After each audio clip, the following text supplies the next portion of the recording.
Assalamualaikum warahmatullahi wabarakatuh. Perkenalkan, nama saya Muhammad Diki Waidi, MPM 1230526, Prodi Administrasi Publik. Baiklah, di sini saya akan membahas teori-teori kebijakan publik. Adalah bidang kajian yang kompleks dan multidisipliner.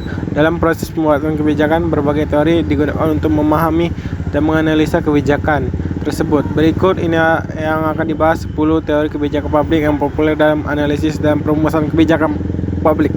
Satu, teori rasionalitas terbatas oleh Herbert Simon. Herbert Simon adalah salah satu tokoh paling berpengaruh dalam bidang kebijakan publik dengan teorinya tentang pengambilan keputusan. Simon juga membahas pentingnya prinsip-prinsip organisasi dalam pengambilan keputusan kebijakan publik. Lebih lanjut, Simon berpendapat bahwa pengambilan keputusan yang efektif memerlukan keseimbangan antara aspek teknis dan sosial. Dua, teori eksperimental oleh Charles Libbom. Charles Libbom memperkenalkan teori eksperimental dalam artikel The Science of Modern Trump.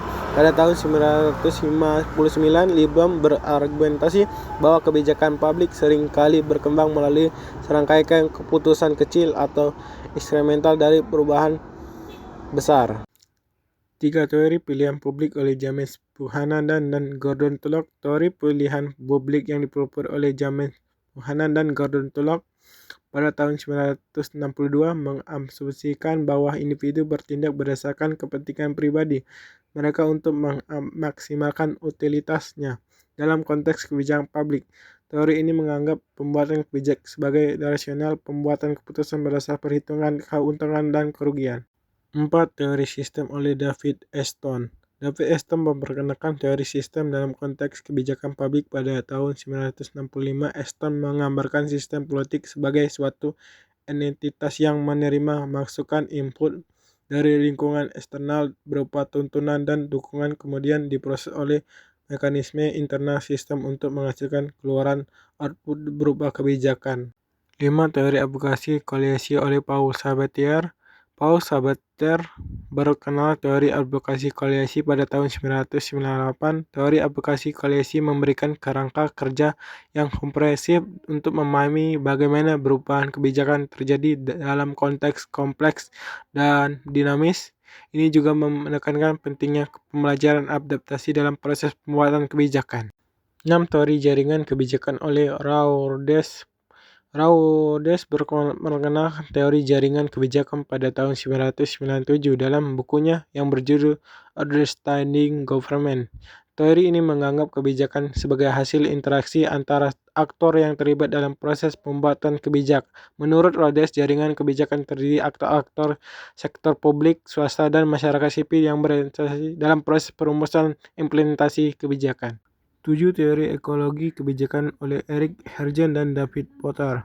Teori ekologi kebijakan yang dikembangkan oleh Eric Hergen dan David Potter pada tahun 1981 menganggap bahwa kebijakan publik dipengaruhi oleh lingkungan ekologi, di mana kebijakan tersebut dibuat lingkungan ini mencakup faktor-faktor sosial, ekonomi, politik, dan budaya yang saling berinteraksi mengenai proses pembuatan kebijakan.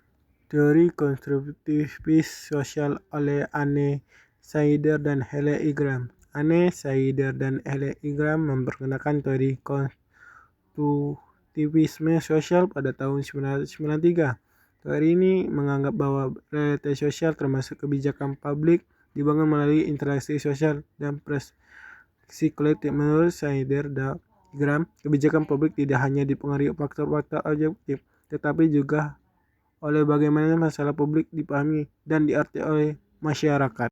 9, teori perubahan kebijakan oleh John Kindon. John Wayne Kindon memperkenalkan teori perubahan kebijakan pada tahun 1984.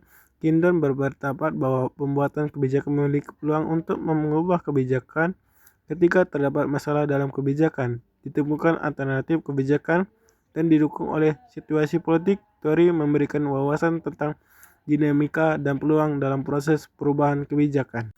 10, teori kebijakan berbasis bukti oleh Paul Czerny. Paul Czerny memperkenalkan konsep kebijakan berbasis bukti pada tahun 2016. Teori ini menekankan penggunaan data dan penelitian ilmiah. Pembuatan keputusan kebijakan. Czerny menyatakan bahwa kebijakan berbasis bukti bertujuan untuk memastikan bahwa keputusan kebijakan didasarkan pada informasi yang akurat dan terpercaya, sehingga menghasilkan kebijakan yang lebih efektif dan efisien.